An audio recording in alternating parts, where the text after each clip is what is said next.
It was a cold, moonless night when Sarah decided to take a shortcut through the park to get home faster. The streets were quiet, the usual hum of the city subdued by the late hour. She pulled her coat tighter around herself, shivering slightly as a cold breeze rustled the leaves of the trees overhead. The park, known for its sprawling gardens and picturesque ponds, was deserted at this hour, its pathways lit only by dim, flickering streetlights. Sarah, a young woman with a sharp mind and a cautious nature, usually avoided the park at night. But tonight she was tired and just wanted to get home quickly. Her shift at the local diner had been long, and her feet ached from standing all day. As she walked, her footsteps echoing on the cobblestone path, she couldn't shake the feeling of being watched. She glanced around, but saw nothing unusual, just shadows cast by the trees and the soft glow of the streetlights. She quickened her pace, her eyes scanning the darkness for any sign of movement. The park felt eerily silent, the usual sounds of crickets and distant traffic absent. It was as if the world was holding its breath. As Sarah approached a bend in the path, she heard a faint sound behind her footsteps, slow and deliberate. She stopped, straining to listen, but the sound ceased. Her heart began to race, and she took a deep breath to calm herself. It was probably just another late-night walker, she told herself, nothing to worry about. But as she continued, the footsteps resumed, this time closer. Panic began to set in, and Sarah started to walk faster, her eyes darting around in the dim light. The footsteps matched her pace, never speeding up or slowing down. They were following her. Sarah's mind raced. Should she turn around and confront whoever was behind her? Or should she run? Before she could decide, a shadowy figure stepped out from behind a tree, blocking her path. The figure was tall, dressed in dark clothing, their face obscured by a hood. "Excuse me," Sarah called out, trying to keep her voice steady. "Is something wrong?" The figure didn't respond. They just stood there, silent and unmoving. Sarah took a step back, her heart pounding in her chest. She glanced around, realizing how isolated she was.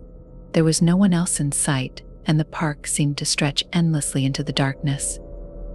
Suddenly, the figure lunged at her, and Sarah screamed, turning to run.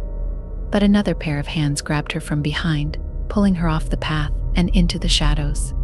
She struggled, kicking and clawing, but the grip was too strong.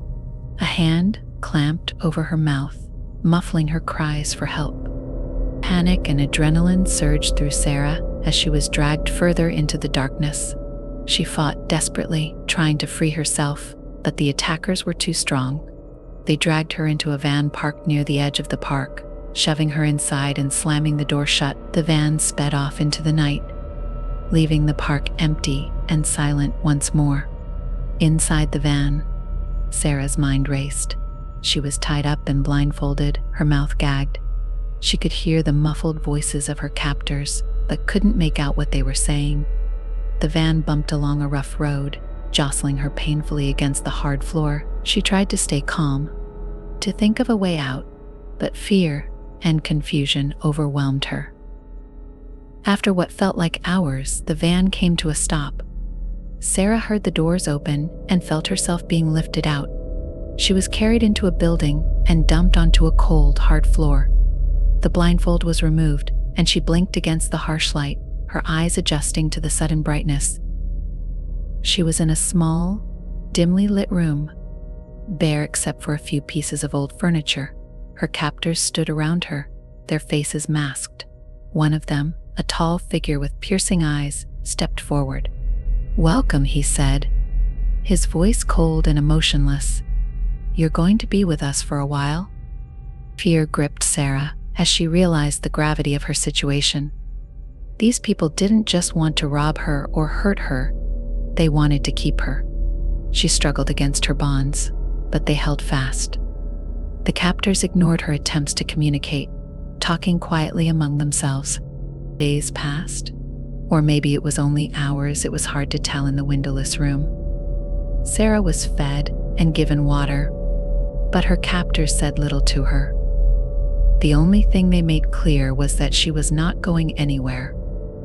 The silence was oppressive, the only sound the occasional murmur of her captors or the distant hum of machinery. Sarah's mind raced with thoughts of escape, but every plan seemed futile. She had no idea where she was or why she had been taken. One night, the door to her room opened, and the tall figure entered. He removed his mask, revealing a face that was oddly familiar. Sarah's eyes widened in shock as she recognized him. Tom, a regular customer at the diner where she worked. He had always been polite, even friendly. She had never imagined he could be capable of something like this. Tom smiled, a chilling, predatory grin. Surprised, he asked, "You shouldn't be. I've been watching you for a long time, Sarah." Fear turned to a cold dread as Tom continued.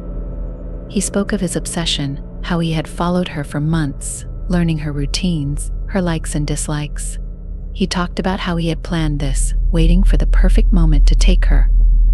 Sarah felt sick. This was no random kidnapping, it was a carefully orchestrated plan by someone who had been stalking her.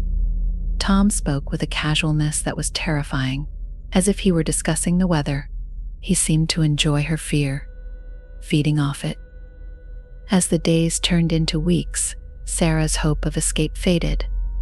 Tom and his accomplices kept her isolated, their motives unclear. She was a prisoner, trapped in a nightmare from which there was no waking. She could only wait and hope that someone would find her, that the police would track her down. One night, as Sarah lay awake, the door to her room creaked open. Tom stood in the doorway, a strange look on his face. He motioned for her to stand, and she did, fear gripping her heart. He led her down a long, dark hallway to another room. Inside, Sarah was horrified to see a wall covered in photos of her, taken without her knowledge. Some were from her home, others from the diner, and some from places she couldn't even remember visiting. Tom had been watching her every move, documenting her life in terrifying detail. "This is your life," Tom said, his voice almost tender. "Everything you do, everything you are, it's all here." Sarah felt a wave of nausea.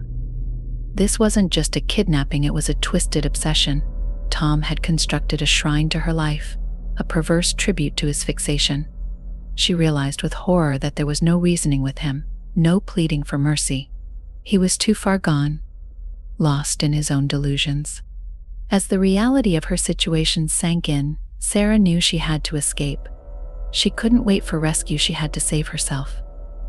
Over the next few days, she watched her captors closely, noting their routines, their weaknesses. She played the part of the obedient prisoner, all the while planning her escape. One night, she saw her chance. Tom and his accomplices were distracted, arguing in the other room. Sarah seized the moment, slipping out of her bonds and creeping to the door.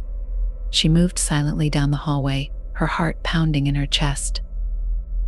She reached the front door, her hands trembling as she fumbled with the lock. Just as she opened it, she heard footsteps behind her. She turned to see Tom, his face twisted in anger. "Going somewhere," he snarled, lunging at her. Sarah didn't hesitate. She shoved the door open and ran into the night, her feet pounding on the gravel path. The cold air hit her like a shock, but she didn't stop. She ran as fast as she could, her breath coming in ragged gasps, the sound of Tom's pursuit close behind. She reached the road and saw headlights in the distance. With a desperate burst of energy, she waved her arms, screaming for help. The car screeched to a halt, and a man jumped out, running towards her. He grabbed her, pulling her into the safety of the car. Tom stopped at the edge of the road, his face a mask of rage. But he didn't follow, retreating into the darkness as the car sped away. Sarah collapsed into the seat, sobbing with relief and terror. The police were called, and Sarah was taken to the hospital. She told them everything, her voice shaking as she recounted the horror of her ordeal.